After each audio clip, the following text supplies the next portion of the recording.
시편 1편은 시편 150편의 그 50편이 되는 그 시편의 표지이면서 또 시편 150편의 전체 내용을 요약하고 있는 그런 그 시편입니다.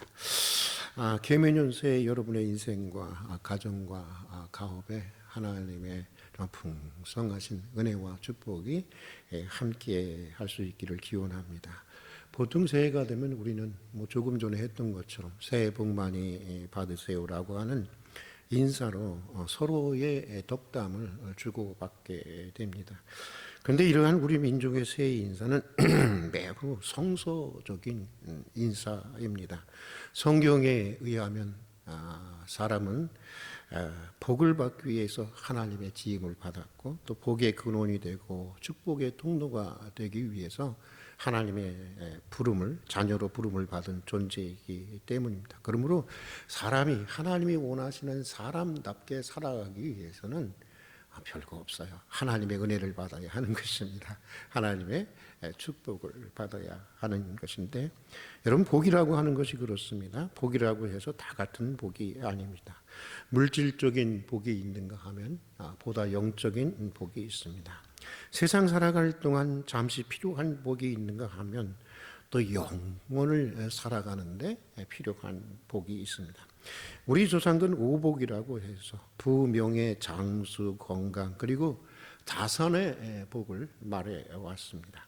사실 어느 복인들 귀하지 않은 복은 없습니다. 그러나 그럼에도 가장 귀한 복이 있습니다. 그것이 무엇일까요? 오늘 시편 시인이 말하고 있는 대로 그것은 바로 복 있는 사람이 되는 복, 바로 그것인 것입니다. 아무리 큰 복을 받으면 무엇하겠습니까? 중요한 것은 사실 사람의 됨됨이인 것입니다. 아무리 복을 쏟아부어 줘도 그 복을 누릴 만한 인격이 되지 못한다고 한다면 아무 소용이 없게 되는 것입니다. 엄청난 금액의 복권의 당첨자들 이 대부분들이 패가 망신하고 있다고 하는 것이 그것을 입증해 주고 있습니다. 그러므로 복 중에 가장 귀한 복은 어떤 복이라고요? 사람됨의 축복이라는 것입니다. 우리 존재 자체가 복된 존재가 되어야 한다고 하는 것입니다. 오늘 우리가 읽은 시편 1편은 복 있는 사람은 어떤 사람인지, 그리고 그런 사람에게 주시는 하나님의 축복은 무엇인지를 악인의 어두운 운명과 대조하면서 말씀해 주고 있습니다. 먼저 오늘 시편은 복 있는 사람이 되기 위해서 하지 말아야 할 것이 있음을 말씀해 주고 있습니다. 오늘 시편 1절을 한번 읽어보도록 하겠습니다. 이렇게 가슴에 이렇게 새기듯이 읽도록 하겠습니다. 복 있는 사람은 악인들의 길을 쫓지 않고 죄인들의 길에 서지 않고 오만한 자들의 자리에 앉지 아니하고. 우리 다시 한번 읽어볼까요? 복 있는 사람은 악인들의 길을 쫓지 않고 죄인들의 길에 서지 않고 오만한 자들의 자리에 앉지 아니하고. 1절은 꾀라고 하는 생각의 단계에서 또 길에 들어서는 행동의 단계로, 그리고 악이 결국은 등지를 틀고 앉을 만큼의 최악의 단계로 죄가 어떻게 우리 안에서 성장해 가는지를 보여주면서 욕심이 잉태한 즉 죄를 낳고 죄가 장성한 즉 사망을 낳게 된다는 이 야고보서의 말씀을 반영해 주고 있습니다. 이 도스토옙스키의 유명한 소설 가운데 여러분들이 잘 아는 까마라조프 형제의 라고 하는 소설이 있습니다. 거기에 나오는 주인공 이반 까마라조프는 소설 속에서 이런 독백을 합니다. 만약 신이 계시지 않는다면 나는 마음대로 할 수 있을 텐데, 만약 신이 계시지 않는다면 나는 마음대로 할 수 있을 텐데. 사실은 이 독백 속에 악인의 특징이 잘 드러나고 있습니다. 본질적으로 악인은 하나님을 의식하지 않는 것입니다. 하나님이 없는 것처럼 자기 마음대로 살고자 하는 사람을 가리켜서 악인이라고 하는 것입니다. 그러므로 하나님을 고려하지 않고 자기 기분대로 자기 멋대로 하고자 하는 순간부터, 그런 생각을 선택하는 순간부터 악인의 길에 우리는 들어서게 되는 것입니다. 믿는다는 사람들 중에도 이런 사람들이 많이 있습니다. 하나님의 존재하신다고 하는 사실은 믿지만 그들의 삶과 생각과 삶과 행동에는 하나님을 고려하지 않고 살아가는 경우가 너무나도 많이 있습니다. 이런 사람들을 가리켜서 우리는 사회적 무신론 혹은 실천적 무신론자라고 말을 하고 있는 것입니다.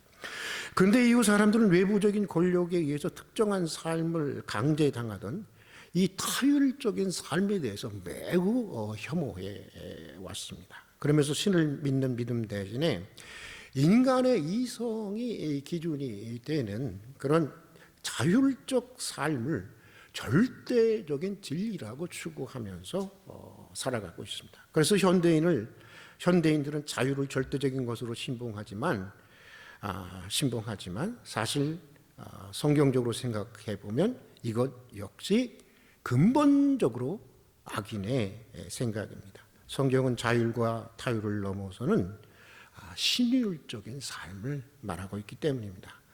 사람의 삶은 어디까지나 자발적이어야 합니다. 공산주의처럼 강제해서는 안 되는 것입니다. 그러나 동시에 그 자유는 항상 하나님의 뜻을 고려하는 생각, 고려하는 계획, 고려하는 행동, 고려하는 삶이어야 한다는 것입니다. 그래야 그 자유가 올바른 방향으로 나아갈 수 있기 때문입니다. 여러분, 복 있는 사람이 되고 싶습니까? 대답이 없으십니까? 복 있는 사람이 되고 싶습니까? 여러분, 생각을 잘 관리해야 돼요. 생각에서부터 악인의 길을 따르지 않는 것입니다. 죄인의 길에 서지 않는 것입니다. 오만한 자의 자리에 앉지 않는 것입니다. 아니, 잠깐은 그런 자리에 머물다가도 깨닫는 대로 회개하고 돌이키는 것입니다. 하나님의 인내하심을 경홀히 여기고 계속 악을 행하면 어떻게 되는 거예요? 오늘 시편대로 바람에 나는 겨처럼 하나님의 심판의 바람에 날려서 불행한 인생의 마침표를 찍고야 마는 것입니다. 역사학자 토인비의 말대로 하나님의 심판이라는 연자맷돌은 매우 천천히 돌아가지만 이게 돌아가는 거야, 뭐야, 하나님이 계시는 거야, 뭐야 하지만 때가 되면 어떻게 한다고요? 완전하게 갈아버린다고 하는 것입니다. 여러분, 가만히 보면 나중에 회개하면 되지, 그렇지 않습니다. 나중에는 양심이 마비가 되고 성령의 감동이 없어지면서 이런 거 경험해 보신 적 있어요? 회개하고 싶어도 회개할 수 없어요. 혹시 그런 마음 경험해 보신 적이 있습니까? 저는 하도 악해서 그런 것도 경험해 본 적이 있었는데요. 여러분, 그리고 결국은 심판의 자리에 서게 되는 것입니다. 자, 그리고 또 복 있는 사람은 어떤 사람이냐? 오늘 말씀해 보니까 우리 한번 2절의 말씀을 같이 한번 읽어보도록 하겠습니다. 같이 읽겠습니다. 오직 여호와의 율법을 즐거워하여 주야로 묵상하는 자로다. 다시 이것도 마음에 새기면서 다른 것보다도 하나님 말씀을 마음에 꽉 새겼으면 좋겠어요. 같이 한번 다시 읽겠습니다. 오직 여호와의 율법을 즐거워하여 주야로 묵상하는 자로다. 자, 그런데 성경 원문에는요, 시브리 원문에 보면은 우리말 번역에 나오는 오직이라고 하는 말이 없습니다. 그러니까 이런 뜻입니다. 사람들에게는 인생을 살아가면서 여러 가지 즐거움들이 있고 기쁨이 있지만 복 있는 사람은 그의 가장 큰 기쁨, 가장 궁극적인 즐거움을 하나님에게서 찾는다는 것입니다. 하나님의 말씀 안에서 찾는다고 하는 것입니다. 여러분은 어떻습니까? 여러분의 가장 큰 즐거움, 가장 궁극적인 기쁨을 하나님과 하나님의 말씀 안에서 찾고 있습니까? 우리는 자녀가 잘 될 때, 저도 그렇습니다. 펄펄 뛰고 난리가 나죠. 너무 기쁘고 감동스럽고 그렇죠. 그런데 여러분 어떻습니까? 여러분은 하나님을 인해서, 하나님의 말씀으로 인해서 그렇게 펄펄 뛰면서 기뻐해 본 적이 있습니까? 즐거워해 보신 적이 있습니까? 지금 제가 하는 질문은요, 하나님의 말씀을 완전한 진리나 삶의 절대적인 기범으로 여기느냐는 교리적인 질문이 아닌 것입니다. 하나님의 말씀을 듣고 읽고 배우고 묵상하고 그 말씀을 붙들고 기도할 때 그런 큰 기쁨과 즐거움을 느끼면서 살아가고 있느냐고 하는 것입니다. 가만 보면 사람이라고 하는 것은 그가 추구하는 즐거움이나 기쁨의 대상에 따라서 그 삶의 질과 삶의 수준이 결정되는 것입니다. 여러분, 이 사람이 어떤 사람인가 그걸 알아보려면요, 그가 주로 어디에서 기쁨을 찾는지, 그가 주로 어디에서 즐거움을 찾는지를 알아보면요, 대부분의 그 사람의 견적이 나옵니다. 이거 틀림없는 얘기입니다. 의를 행하는 데서 기쁨을 찾으면 뭐가 될까요? 의인이 되는 것입니다. 악을 행하는 데서 기쁨을 찾으면 악인이 되는 것입니다. 돈을 모으는 데서만 기쁨을 찾는다면 그 사람은 뭘까요? 수존노가 되는 것입니다. 나누고 베푸는 데서 기쁨을 찾으면 자선가가 되는 것입니다. 또 남을 해하는 데서 기쁨을 찾으면 세디스트가 되는 것이고, 자기를 학대함을 통해서 기쁨을 찾는다면 그는 메조키스트가 되는 것입니다. 자, 여러분, 지금 여러분은 어떤 종류의 즐거움을 추구하고 있습니까? 선배 목사님 책에서 천국에 관한 아주 재밌는 글을 읽은 적이 있습니다. 여러분에게도 한번 소개한 적이 있었습니다. 자기는 꼭 지옥에 갈 것이라고 생각했던 어떤 사람이 죽었는데, 그래서 베드로가 천국문 앞에 서서 고맙게도, 야, 너 천국에 갈래? 지옥에 갈래? 둘 중에 하나를 선택하라고 하더라는 것입니다. 자기는 꼭 지옥 갈 것이라고 생각하고 살아왔는데, 이거 너무 감사한 일이었습니다. 그러면 어떻게 해야 돼요? 고맙습니다. 저 같은 사람에게 선택권을 주시다니요. 전 천국에 가겠습니다. 저 같으면 이럴 텐데, 인간은 그 상황에서도 머리를 또 굴리는 것입니다. 그러면서 베드로에게 이렇게 부탁을 합니다. 이왕 자비를 베풀어 주시는 것, 천당 지옥 양쪽 다 구경하고 나서 결정하면 안 되겠습니까? 그러자 자비로운 베드로는 그 청을, 부탁을 들어주었습니다. 그래서 이 사람이 천국을 구경하러 갔다는 것입니다. 천국에 가보니까 천사들이 모여서 찬송하고 예배하는데, 여러분 어땠을까요? 좋았을까요? 도무지 이 하품만 나오고 지루하고 따분해서 견디지 못하겠다라는 것입니다.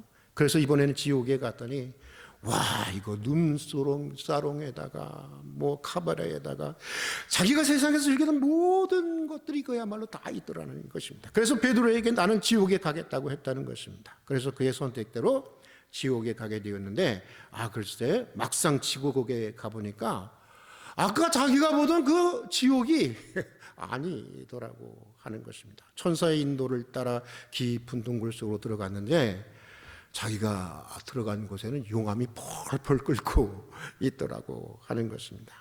그러면서 천사는 어서 빨리 용암 속으로 들어가라고 재촉을 하더라는 것입니다. 그래서 이렇게 항변을 했다는 것입니다. 이건 아까 본 지옥과는 너무나 다른데, 이거 사기친 거 아니요? 하고 항변을 했습니다. 그러자 천사는 이렇게 대답을 했다고 합니다. 아까는 관광비자로 왔고 이번에는 영주권을 가지고 왔기 때문에 다르다, 이렇게 얘기를 했다는 것입니다. 아까 본 지옥은 그냥 관광 코스였다고 하는 것입니다. 묻자고 만든 이야기입니다. 그러나 여기 메시지가 있습니다. 천국은 아무나 가는 것이 아니라고 하는 것입니다. 이 땅에 살면서 하나님의 말씀을 배우고 순종하는 것이 즐겁고, 또 예배드리고 기도하고 나누고 봉사하고 섬기는 것이 기쁜 사람이라야 천국이 의미가 있고 즐겁고 기쁘고 행복한 것이지, 그렇지 않은 사람에게는 천국은 견딜 수 없는 아주 지루하고 따분한 곳이 될 수도 있다고 하는 것입니다. 무슨 얘기예요? 체질이 바뀌어야 된다는 것입니다. 영적인 입맛이 바뀌어야 한다고 하는 것입니다. 인생의 행복과 불행을 결정하는 가치관이 변화되어야 한다고 하는 것입니다. 단순히 믿는 차원을 넘어서서 우리 심령의 변화가 일어나야 한다고 하는 것입니다. 매일 하나님의 은혜 안에서 새롭게 되는 경건의 훈련을 해야 한다고 하는 것입니다. 그러다 보면 체질이 변화되고 입맛이 달라지고 우리의 가치관이 변화되어 가는 것입니다. 예전에는 그저 그냥 대접받고 갑질하는 것이 그렇게 좋았는데, 이제는 섬기고 봉사하는 것이 그렇게 좋게 되는 것입니다. 예전에는 믿음 생활은 어떻든지 간에 세상에서 잘 나가는 것이 그렇게 소중하고 기뻤는데, 이제는 세상에서 잘 나가지 못한다고 해도 진실한 믿음으로 살아갈 수 있다고 하는 것이 그렇게 기쁘고 감사하고 좋은 것입니다. 세상에서 잘 돼도 좋지만 잘 안 돼도 정직하게 살아가고 있고 믿음 안에 살아가고 있다고 하는 것이 그렇게 행복하고 감사하게 되는 것입니다. 매일 말씀 안에서 기도하며 경건하게 살아가게 되는 것이 그렇게 즐겁고 행복하고 기쁠 수가 없게 되는 것입니다. 그래서 누가 시키지 않아도 시간만 되면 하나님의 말씀을 묵상하게 되는 것입니다. 또 묵상한 그 말씀에 순종하며 그 말씀을 붙들고 그 말씀대로 살게 해달라고 신음하며 부르짖으며 기도하게 되는 것입니다. 여러분, 묵상하다라고 하는 오늘 본문의 히브리 원어에는요, 메디테이션이라고 하는 묵상의 뜻만 있는 것이 아니라 cry out, 신음하다, 부르짖다라고 하는 뜻도 함께 있습니다. 왜일까요? 왜 묵상하다는 말에 신음하다, 부르짖다라고 하는 뜻이 함께 병행되어 있는 것일까요? 하나님의 말씀을 깊이 묵상하다 보니까 뭘 발견해요? 자기 안에 있는 타락한 악의 어둠의 깊은 심연을 보게 되는 것입니다. 또 묵상한 하나님의 말씀대로 정직하게 살려다 보니까 쉽습니까? 어렵습니까? 세상의 무기 너무나도 험하고 높고 강고한 것입니다. 그래서 신음하게 되는 것입니다. 그래서 부르짖게 되는 것입니다. 그리고 그런 가운데 하나님의 은혜를 받게 되는 것이고 더욱 변화되고 성장하게 되는 것입니다. 그리고 오늘 시편 3절이 말씀하시는 대로 그런 과정을 통해서 복 있는 사람이 되고 복된 인생이 되게 되는 것입니다. 우리 한번 오늘 시편 3절의 말씀을 한번 읽어보겠습니다. 너무 저는 좋아하는 말씀입니다. 3절의 말씀 같이 한번 읽어보겠습니다. 그는 시냇가에 심은 나무가 철을 따라 열매를 맺으며 그 잎사귀가 마르지 않은 것 같으니 그가 하는 일이 다 형통하죠. 다시 한번 읽어볼까요? 그는 시냇가에 심은 나무가 철을 따라 열매를 맺으며 그 잎사귀가 마르지 않은 양 같으니 그가 하는 일이 다 형통하다. 여러분 꼭 이런 사람이 될 수 있기를 바랍니다. 복 있는 삶을 사는 사람은 어떤 사람이라는 거예요?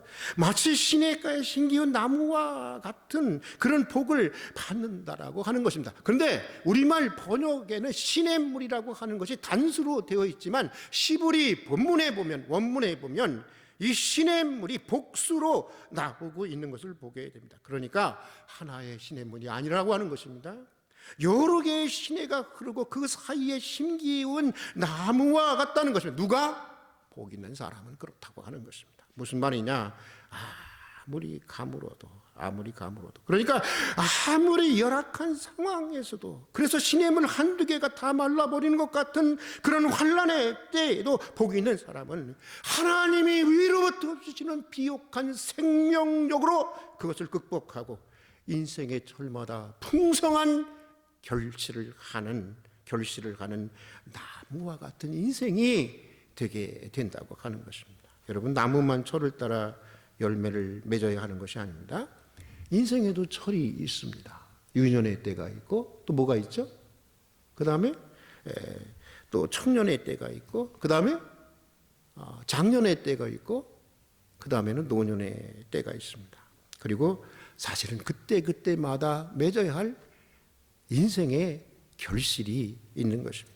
이 교육 심리학자인 에릭 에릭슨에 의하면 행복한 인생이라고 하는 것은 인생의 때마다 맺어야 할 결실의 결실들을 제때에 잘 맺어가는 인생, 그 인생이 제대로 된 인생이고 행복한 인생이라고 했습니다.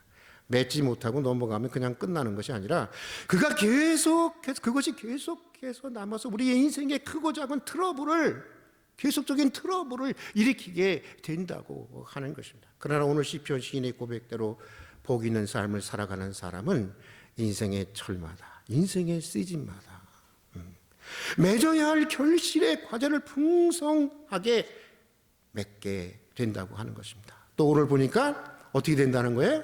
형통한다는 것입니다. 그런데 수식어가 중요해요. 어떻게 형통한다는 거예요? 다 형통한다는 것입니다. 한 가지만 형통하는 것이 아닙니다. 두 가지만 형통하는 게 아니에요. 몇 가지만 형통하는 것이 아닙니다. 모든 것들이 다 형통하게 된다는 것입니다. 인생 전체가 형통하게 되는 그런 축복을 하나님께서 주시겠다고 하는 것입니다. 여러분, 형통이라고 하는 뜻은 히브리 원어는 이런 것입니다. 결국에는 성공하다, 마침내는 잘되다, 그런 뜻을 가지고 있는 말입니다. 그러니까 살아가는 과정에는 우여곡절이 있을 수 있지만, 실패도 있고 성공도 있고 실수도 있고 잘못도 있을 수 있지만, 그 모든 것을 합력하여 선을 이루시는 하나님께서 마침내는 잘되게 해가지고 결국에는 성공하고 결국에는 승리하는 그런 인생이 되게 하신다고 하는 것입니다. 오늘 시편 6절의 말씀처럼 여호와께서 그런 사람의 인생을 인정하시고 반드시 책임져 주시기 때문이라고 하는 것입니다. 어느 지인의 책에서 나무에 대한 이런 묵상의 글을 읽은 적이 있습니다. 제가 한번 소개해 보겠습니다. 하늘을 향해서 가지와 줄기를 뻗어가는 나무는 마치 하나님을 갈망하며 그에게로 무한히 뻗어가려는 구도자의 모습과 같습니다. 나무는 땅으로 상징되는 이 지저분한 세상의 현실을 가열린 뿌리로 아프게 끌어안으면서도 언제나 위를 바라보고 살아갑니다. 하늘을 소망하며 살아갑니다. 나무에게는 부조리하고 덧없는 현실을 넘어서는 맑은 꿈이 있고 아름다운 동경이 있고 높고 영원한 이상이 있기 때문입니다. 나무는 홀로 있어도 외롭다고 하지 않습니다. 덥다고 해도 춥다고 해도 바람이 불고 비가 온다고 해도 불평하지 않습니다. 나무는 그저 자기 자리에서 묵묵히 그 생을 견뎌내는 것입니다. 그리고 또 나무는 지친 이들에게 그늘이 되어주고 열매를 주고 결국에는 자신 전부를 아낌없이 내어줍니다. 그것도 아무런 대가를 바라지 않고. 참 좋죠, 여러분. 참 좋죠. 하나님의 모국어라는 창조의 세계를 통해서 읽고 느끼게 되는 이런 묵상, 이것이 바로 자연 묵상이라고 하는 것인데, 오늘 이 지인의 묵상을 읽으면서 이래서 하나님은 성경에서 그 수많은 곳에서 복된 하나님의 사람을 나무라는 은유를 통해서 말씀해 주시는 것이 아닌가라는 생각을 했습니다. 여러분, 하나님의 말씀을 묵상한다는 것은 결코 드립다 성경만 파고드는 것을 말하는 것은 아닙니다. 물론 그것이 기본이 되어야 하지만, 그러나 하나님은 어디에요?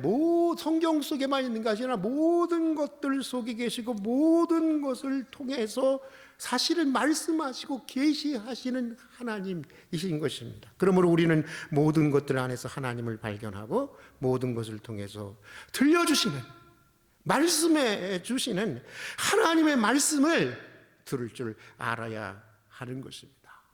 제가 우리 교회에서 참 부러워하는 두 분이십니다. 누군지 아세요? 이원식 집사님과 긍경현 집사님입니다. 두 분 다 그야말로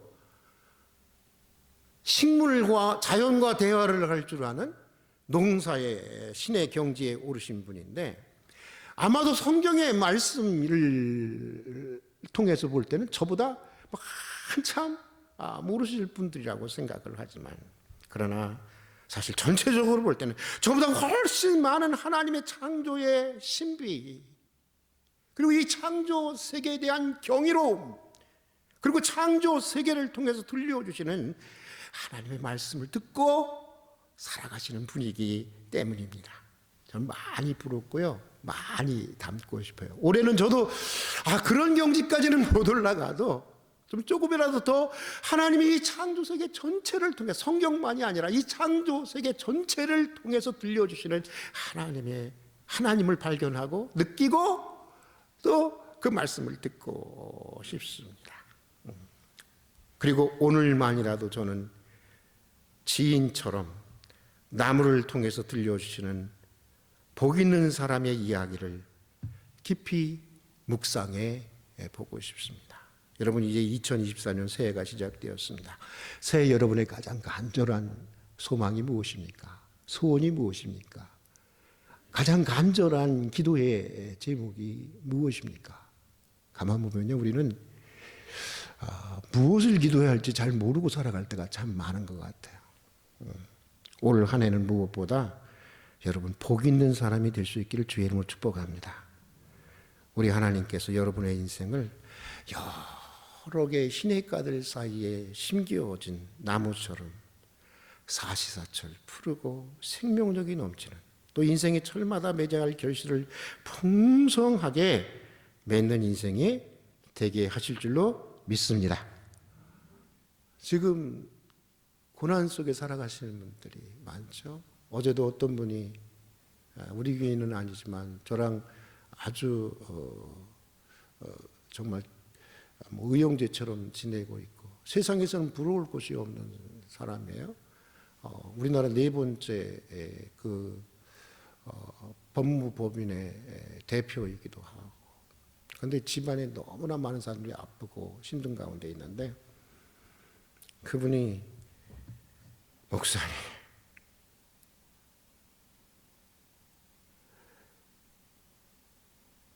모든 것이